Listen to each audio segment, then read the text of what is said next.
Езерскиот град го задушува загаден воздух.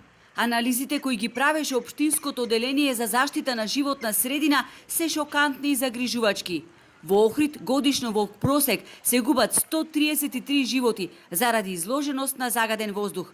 Стапката на смртни случаи и хоспитализации заради респираторни болести во период од 2019 до 2021 година се повисоки од националниот просек.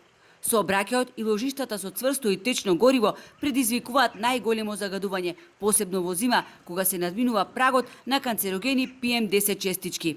Законски за прагот на надминување на квалитетот на амбиентниот воздух, например на PM10 честиците, е 50 микрограми на метар кубен. Во Охрид изминатата година имало надминување на овој праг 36 пати. Од индустријата нема големо загадување. Според елаборатите, тие се контролирани загадувачи. Најголемото загадување е од сообраќајот и од греењето. Причина за вака енормното загадување на нашата воздушна бања е и затоплувањето на домовите, но и угостителските објекти кои користат што ќе стигнат, велат експертите. Но голем проблем е и депонијата Буково.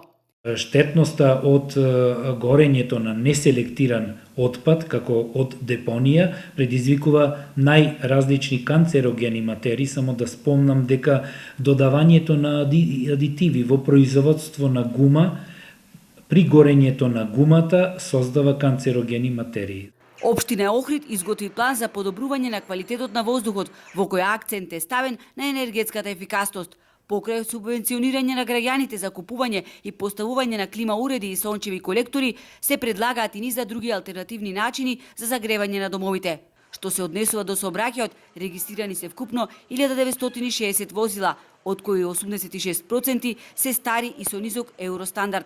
Поради тоа, општината ќе субвенционира набавка на велосипеди и електрични скутери, а предвидено и намалување на сообраќајот во центарот на градот. Една од мерките е изголемен надзор врз отворените градилишта.